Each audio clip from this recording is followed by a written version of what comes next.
കർക്കശക്കാരനായ ഒരു കോൺഗ്രസ് നേതാവും പ്രതിപക്ഷ നേതാവും കൂടിയാണ് വി.ഡി. സതീശൻ. പലപ്പോഴും ഇരട്ടച്ചങ്കനായ പിണറായി വിജയനെ പിടിച്ചു കുലുക്കുന്ന തരത്തിലുള്ള വാക്കുപ്രയോഗങ്ങൾ അതീവ രൂക്ഷമായി തന്നെ വി.ഡി. സതീശൻ സഭയിൽ അഴിച്ചുവിടാറുണ്ട്.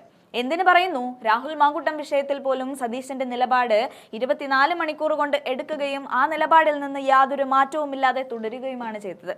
അവിടെ സതീശൻ ഒറ്റപ്പെട്ടു എന്ന തരത്തിൽ മാധ്യമങ്ങൾ സതീശനെ വളഞ്ഞു പിടിക്കാൻ ശ്രമിക്കുമ്പോൾ പോലും ഒരു ഇഞ്ച് വിട്ടുകൊടുക്കാതെ ഒരു വിഷയത്തിൽ 2 നടപടികൾ ഇല്ല എന്ന് അവസാന ഉത്തരം പറഞ്ഞുകൊണ്ട് മാധ്യമങ്ങളുടെ വാ അടപ്പിക്കുന്ന ഒരു പ്രതിപക്ഷ നേതാവിനെയും ഇന്ന് നമ്മൾ കണ്ടു.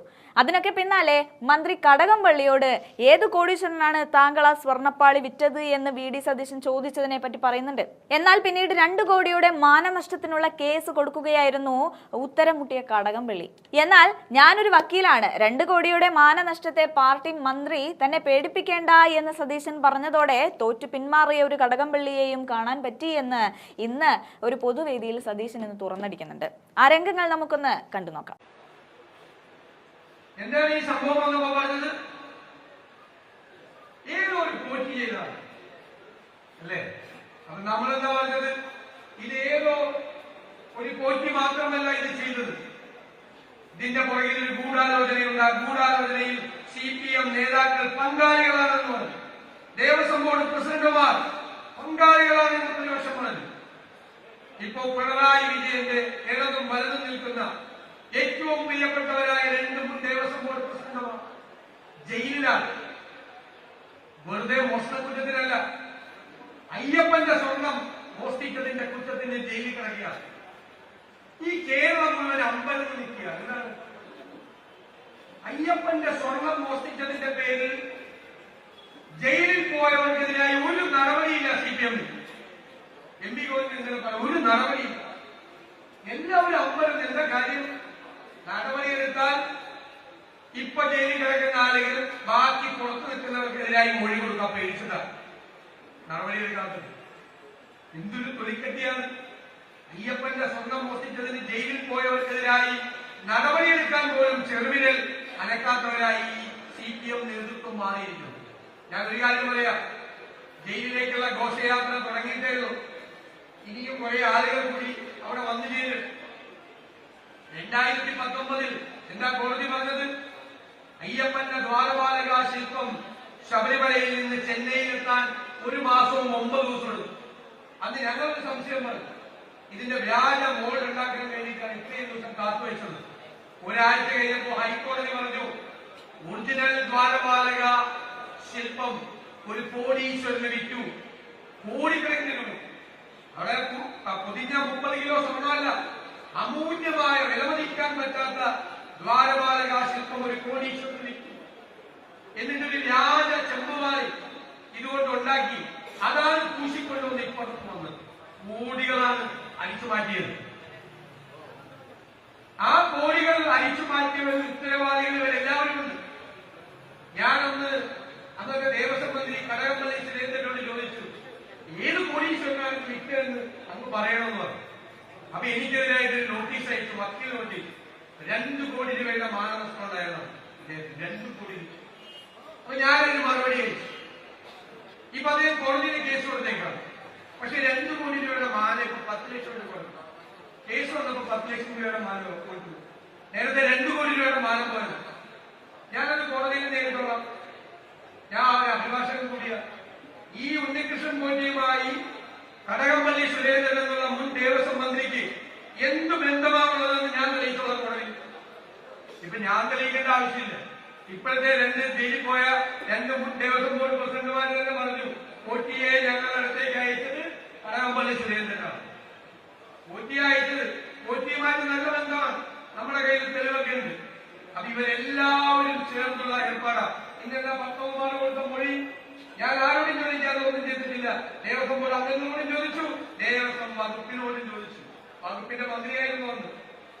അത് കഴിഞ്ഞ് ഞങ്ങൾ പറഞ്ഞു, ഇപ്പോഴത്തെ ദേവസ്വം മന്ത്രിയും നിങ്ങളുടെ പ്രസിഡന്റായിരുന്നല്ലോ പ്രസാദ്, എവിടെ ചവിട്ടി പുറത്താക്കണം, ഈ ദേവസ്വം മന്ത്രി രാജിവെക്കണമെന്ന്.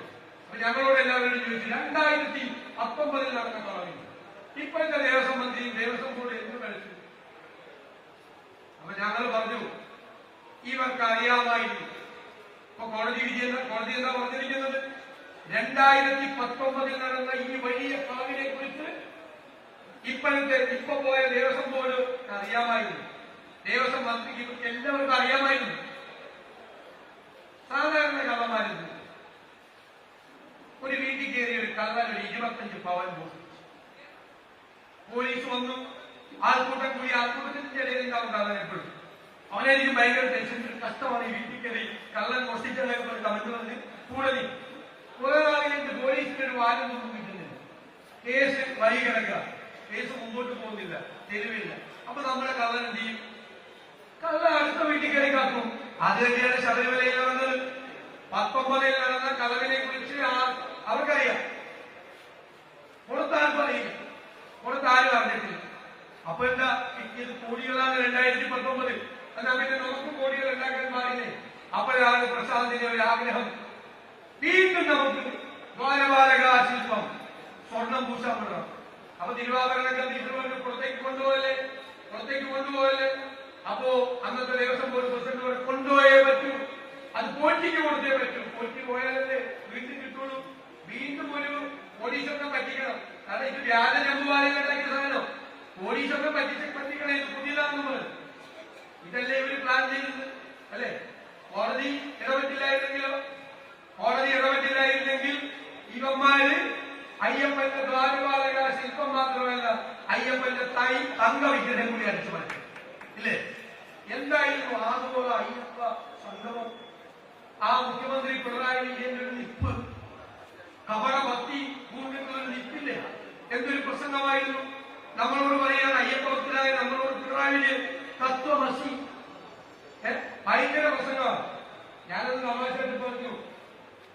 നമ്മുടെ ഈ തമിഴ്നാട്ടിൽ നിന്ന് വരുന്ന അയ്യപ്പ ഭക്തർ ശബരിമല പോകുന്നവർക്കറിയാം, അവര് ശരണം വിളിക്കും. അവരുടെ ശരണം വിളിക്കൊരു പ്രത്യേകതയുണ്ട്.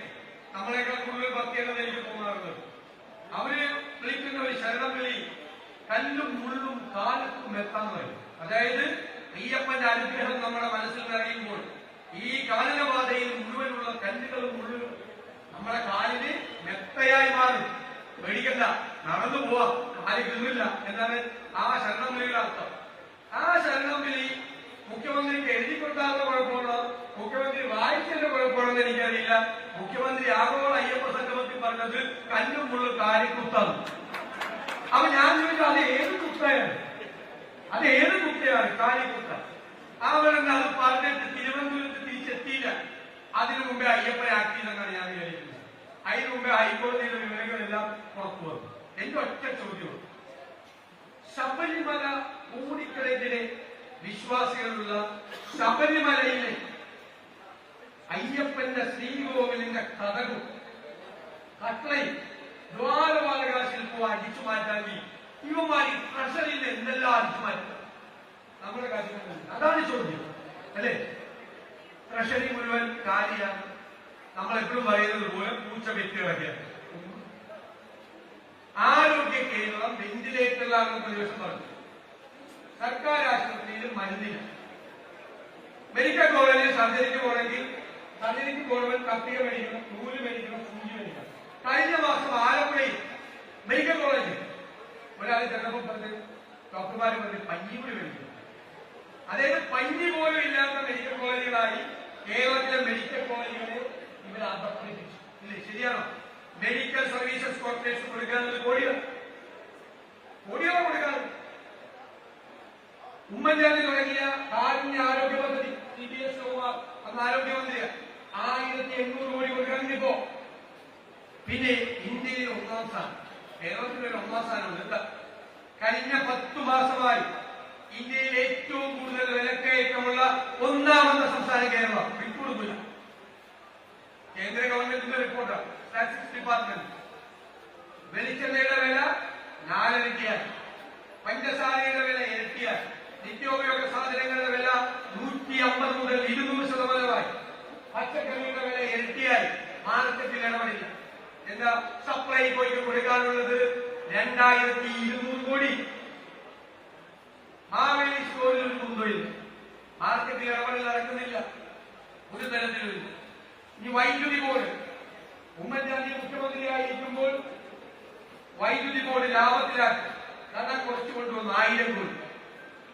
നമ്മൾ 2016 അധികാരത്തിൽ നിന്ന് ഇറങ്ങുമ്പോൾ വൈദ്യുതി ബോർഡിന്റെ കടം 1000 കോടി. ഇപ്പൊ 9 കൊല്ലം കഴിഞ്ഞപ്പോൾ വൈദ്യുതി ബോർഡിന്റെ കടം എത്രയോ 50,000 കോടി. അത്രേ പറ്റുള്ളൂ. എന്നിട്ടെന്താ 3 പ്രാവശ്യം വൈദ്യുതി ചാർജ് കൂട്ടി, 4ാമത് കൂട്ടാൻ വേണ്ടി എഴുതിക്കൊണ്ടിരിക്കുക. കെട്ടിട നിർമ്മാണ തൊഴിലാളികൾക്ക് ക്ഷേമനിധി പെൻഷൻ കിട്ടിയിട്ട് 19 മാസം 7 ക്ഷേമനിധികളാണ് കേരളത്തിൽ തകരുന്നത്. വാട്ടർ അതോറിറ്റിയിൽ 4,500 കോടി രൂപ കരാറുകാർക്ക് കൊടുക്കാൻ, പൊതുമരാമത്ത് വകുപ്പിൽ 15,000 കോടി കരാറുകാർക്ക് കൊടുക്കാൻ, ജീവനക്കാർക്ക് പെൻഷൻകാർക്ക് അധ്യാപകർക്ക് കൊടുക്കാനുള്ളത് 1,00,000 കോടി. അടുത്ത വർഷം അധികാരത്തിൽ നിന്ന് പുറത്തിറങ്ങുമ്പോൾ കേരളത്തിന്റെ തലയിൽ പിണറായി സർക്കാർ കെട്ടിവെച്ച ബാധ്യത 6,00,000 കോടി. ഒരു സർക്കാർ ചെയ്യാത്ത കാര്യമാണ്. 6,00,000 കോടി കേരളത്തെ തകർത്ത് തരിപ്പണമാക്കിയിട്ടാണ് ഇവരെ അധികാരത്തിൽ ഇറങ്ങിയിട്ടുള്ളത്. അവർക്കെതിരായിട്ടുള്ള വിചാരണയാണ് ഈ തെരഞ്ഞെടുപ്പ്. ജനങ്ങൾ അവരുടെ മനസ്സാക്ഷിയുടെ കോടതി ഈ ദുർഭരണക്കാർ വിചാരണ ചെയ്യുന്ന തെരഞ്ഞെടുപ്പാക്കി മാറ്റും. നമ്മൾ ഗവൺമെന്റിനെ വിമർശിക്കുന്ന ഒരു വശം, മറുവശത്ത് നമ്മൾ എന്ത് ചെയ്യും എന്ന് പറഞ്ഞിട്ടുണ്ട്. നമ്മുടെ മാനിഫെസ്റ്റോ നിങ്ങളുടെ കയ്യിലെത്തും, അത് നിങ്ങൾ വീടുകളിൽ എത്തിക്കണം. നമ്മൾ സുപ്രധാനമായ വളരെ നല്ല പഠനം നടത്തി കേരളത്തിലെ അധികാര വികേന്ദ്രീകരണത്തിന് എന്തു പറ്റി, എന്താണ് കുഴപ്പമെന്ന് പഠിച്ചിട്ട് തയ്യാറാക്കി മാലിന്യ നിർമ്മാർജ്ജനം പൂർണ്ണമാക്കും, 0 വേസ്റ്റ് കേരളത്തിൽ കൊണ്ടുവരും എന്നാണ് നമ്മുടെ പ്രഖ്യാപനം. നമ്മൾ ഉമ്മൻചാണ്ടിയുടെ കാലത്ത് തുടങ്ങിയ ആശ്രയ പദ്ധതി ഇന്നത്തെ കാലഘട്ടത്തിനനുസരിച്ച് നവീകരിച്ച് ആശ്രയ 2 നമ്മൾ നടപ്പാക്കും. കേരളത്തിൽ എത്ര പേരെ പട്ടികടിച്ചത് പുറത്തു പോയി പറയാം. 3.5 ലക്ഷം പേരാണ് കേരളത്തിൽ പട്ടികടിച്ചത്. പുറത്തു പറഞ്ഞാൽ ആരും വരില്ല കേരളത്തിൽ. ആ തെരുവനായകളുടെ ശല്യത്തിൽ നിന്ന് കേരളത്തെ മോചിപ്പിക്കും. പിന്നെ നിങ്ങൾ പോയി കുടുംബശ്രീ നവീകരിക്കും. നിങ്ങൾ കുടുംബശ്രീയിലെ സ്ത്രീകളോട് പറയണം, ഈ നവീകരണം ഇതൊരു പ്രധാന ഘട്ടമാണ്. കുടുംബശ്രീ അതിന്റെ ലക്ഷ്യം കുടുംബശ്രീയിലെ സ്ത്രീകളെ സാമ്പത്തികമായി സ്വയം പര്യാപ്തത കൈവരിക്കുക എന്നുള്ളതാണ്. പുരുഷന്മാരാണ് ഇവിടെ കൂടുതൽ. പുരുഷന്മാരെ ആശ്രയിക്കാതെ സ്വന്തം ചെലവ് നടത്താൻ സ്ത്രീകളെ സാമ്പത്തികമായി സ്വയം പര്യാപ്തമാക്കുന്നതിന് വേണ്ടിയിട്ടുള്ള 57 പ്രോജക്ടുകളാണ് UDF നടപ്പാക്കാൻ പോകുന്നത്. സ്ത്രീകൾക്ക് പ്രത്യേക ഘടക പദ്ധതി 13% ഫണ്ടതിന് നീക്കിവെക്കും. ചെറുപ്പക്കാർക്ക് 5% പ്രത്യേക പദ്ധതി നീക്കിവെക്കും. പദ്ധതി ആസൂത്രണം കാര്യക്ഷമമാക്കും. പദ്ധതിയുടെ അംഗീകാരം നടപടിക്രമങ്ങളിലേക്ക് ഉപയോഗിക്കും. പദ്ധതി നിർവഹണം ഒരു വിട്ടുവീഴ്ചയില്ല. 1 കൊല്ലം കൊണ്ട് പൂർത്തിയാക്കേണ്ട ഒരു പദ്ധതി 365 ദിവസം കൊണ്ട് പൂർത്തിയാക്കിയില്ലെങ്കിൽ അതിന് ഉത്തരവാദിയായ ആളുകൾ 366 ദിവസം ഉത്തരം പറയേണ്ടി വരും. അതിനെ നിയമവൽക്കരിക്കും. ഞാൻ എല്ലാ കാര്യങ്ങളും പറയുന്നില്ല, നിങ്ങളത് ജനങ്ങളിലേക്ക് എത്തിക്കണം. അത്ഭുതകരമായ മാറ്റങ്ങൾ ആരോഗ്യരംഗത്ത്, വിദ്യാഭ്യാസ രംഗത്ത്, എല്ലാ രംഗത്തും ഉൾപ്പെടെ വലിയ മാറ്റങ്ങൾക്ക് വിധേയമാകാൻ പോകുന്ന 5 കൊല്ലം കൊണ്ട് അധികാര വികേന്ദ്രീകരണം രാജീവ് ഗാന്ധി ലക്ഷ്യം കണ്ട ആ യാഥാർത്ഥ്യത്തിലേക്ക് എത്തിക്കാൻ, മഹാത്മാഗാന്ധി സ്വപ്നം കണ്ട ആ സ്വപ്നത്തിലേക്ക് എത്തിക്കാൻ നമ്മൾ കിടഞ്ഞു പരിശ്രമിക്കും. ജനങ്ങളുടെ ജീവിത നിലവാരത്തിൽ മാറ്റമുണ്ടാകും. ഞാൻ അവസാനിപ്പിക്കുക. 2026 100-ലധികം സീറ്റുമായി ഐക്യ ജനാധിപത്യ മുന്നണി അധികാരത്തിലേക്ക് തിരിച്ചു വരുമ്പോൾ ഈ കാട്ടാക്കടയിലും UDFന്റെ കൊടിമാറണം. അതിനുള്ള മുന്നോടിയാണ് ഈ തെരഞ്ഞെടുപ്പ്. ഇവിടെ മത്സരിക്കുന്ന ജില്ലാ പഞ്ചായത്ത് സ്ഥാനാർത്ഥികളെ, ബ്ലോക്ക് ഡിവിഷനിലേക്കുള്ള സ്ഥാനാർത്ഥികളെ, പഞ്ചായത്ത് നമ്മുടെ കോട്ടയാണ്. ഇടയ്ക്കൊന്നും പറഞ്ഞതാ, ഇനി ഉറപ്പിച്ചു നിൽക്കണം. നിങ്ങളെല്ലാവരും ഈ വേദിയിലും സദസ്സിലിരിക്കുന്ന നിങ്ങളെല്ലാവരും ഒരുമിച്ച് നിന്നാൽ അത്ഭുതകരമായ വിസ്മയകരമായ മാറ്റങ്ങൾ ഇവിടെ ഉണ്ടാകണം. 2026 തെരഞ്ഞെടുപ്പിലേക്ക് ഞങ്ങൾ ഇന്ധനം പകർന്നു തരേണ്ടവരാണ് നിങ്ങൾ. ഞാൻ ഈ സ്ഥാനാർത്ഥികളെ മുഴുവൻ സ്ഥാനാർത്ഥിക്കപ്പുറത്തിരിക്കുന്ന പാർട്ടി പ്രവർത്തകരെയും നേതാക്കളെയും ഏൽപ്പിക്കുന്നു. ഞങ്ങളുടെ വിനയപൂർവമായ അഭ്യർത്ഥന ഏറ്റുവാങ്ങി, ഹൃദയത്തിലേറ്റുവാങ്ങി ഉജ്ജ്വലമായ വിജയം അവർക്ക് സമ്മാനിക്കണം. നമുക്കറിയാം, ഇവിടെ നമ്മുടെ ജില്ലാ പഞ്ചായത്തിലേക്ക് മത്സരിക്കുന്നത് പ്രിയങ്കരനായ ശ്രീ മണികണ്ഠനാണ്.